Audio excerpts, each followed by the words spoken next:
ಎಕ್ಸ್ಪೋಗೆ ಬಂದ್ರಿ, ವಿಸಿಟ್ ಮಾಡಿದ್ರಿ, ಒಬ್ಬ ಸ್ಟೂಡೆಂಟ್ ಆಗಿ ಎಕ್ಸ್ಪೋ ನೋಡಿದಾಗ ಏನು ಅನಿಸ್ತು, ಹೇಗಿದೆ ಎಕ್ಸ್ಪೀರಿಯನ್ಸ್? ಆ್ಯಕ್ಚುಲಿ ನನ್ನ ತಲೆಯಲ್ಲಿ ಇದ್ದಿದ್ದು ಬರೀ ಇಂಜಿನಿಯರಿಂಗ್ ಮಾಡಬೇಕು ಮತ್ತು ಬರೀ ಕಂಪ್ಯೂಟರ್ ಸೈನ್ಸ್ ಒಂದೇ ಗೊತ್ತಿತ್ತು ನನಗೆ.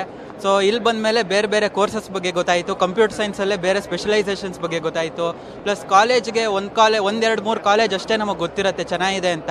ಅವ್ರ ಪ್ಲೇಸ್ಮೆಂಟ್ಸ್ ಬಗ್ಗೆ ಗೊತ್ತಿರಲ್ಲ, ಫೀ ಸ್ಟ್ರಕ್ಚರ್ ಬಗ್ಗೆ ಗೊತ್ತಿರಲ್ಲ. ಸೊ ಈ ಥರ ಬರೋದ್ರಿಂದ ತುಂಬ ಕಾಲೇಜ್ಗಳ ಬಗ್ಗೆ ಗೊತ್ತಾಗುತ್ತೆ, ಅವ್ರ ಫೀ ಸ್ಟ್ರಕ್ಚರ್ಗಳ ಬಗ್ಗೆ ಗೊತ್ತಾಗುತ್ತೆ.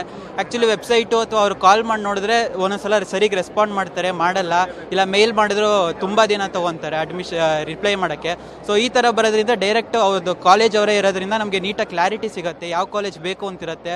ಪ್ಲಸ್ ಎಷ್ಟೊಂದು ಜನ ಕಾಲೇಜ್ ಅವ್ರದ್ದು ಎಂಟ್ರೆನ್ಸ್ ಎಕ್ಸಾಮ್ ಇರುತ್ತೆ, ನಮ್ಗೆ ಅದೆಲ್ಲ ಐಡಿಯಾನೇ ಇರಲ್ಲ. ಇಲ್ಲಿ ಬರೋದ್ರಿಂದ ಗೊತ್ತಾಗೋದ್ರಿಂದ ನಾವು ಅದನ್ನು ಬರೆದ್ಬಿಟ್ಟು ಅದರಲ್ಲಿ ಏನಾದ್ರು ಚೆನ್ನಾಗಿ ಮಾಡಿದ್ರೆ ನಾವು ಅಂದ್ಕೊಂಡಿರೋದಕ್ಕಿಂತ ಚೆನ್ನಾಗಿ ಕಾಲೇಜು ಸಿಗೋ ಚಾನ್ಸಸ್ ಜಾಸ್ತಿ ಇರುತ್ತೆ. ಸೊ ಇದನ್ನು ಹೇಳಕ್ಕೆ ತುಂಬ ಖುಷಿ ಆಯಿತು. ನಾನು ಆ್ಯಕ್ಚುಲಿ ಯೂಟ್ಯೂಬಲ್ಲಿ ನೋಡಿದೆ ಇದ್ರದ್ದು ಪಬ್ಲಿಕ್ ಟಿವಿ ಈ ಥರ ಮಾಡ್ತೀರಾ, ಟಿ ವಿಲೂ ನೋಡಿದೆ, ಯೂಟ್ಯೂಬಲ್ಲೂ ನೋಡಿದೆ. ನೋಡಿದ ತಕ್ಷಣ ನಾವು ಅಪ್ಪ ಅಮ್ಮಂಗೆ ಕಳಿಸ್ದೆ ಫೋನಲ್ಲಿ ಹೋಗಿ ಬರೋಣ ಅಂತ. ಸೊ ಅದಕ್ಕೆ ಪ್ಲ್ಯಾನ್ ಮಾಡಿಕೊಂಡು ಇವತ್ತು ಬರಲೇಬೇಕು ಅಂತ ಬಂದಿದ್ದು. ತುಂಬ ಖುಷಿ ಆಗ್ತಿದೆ, ತುಂಬ ಬೆನಿಫಿಟ್ ಆಗ್ತಿದೆ. Thank you.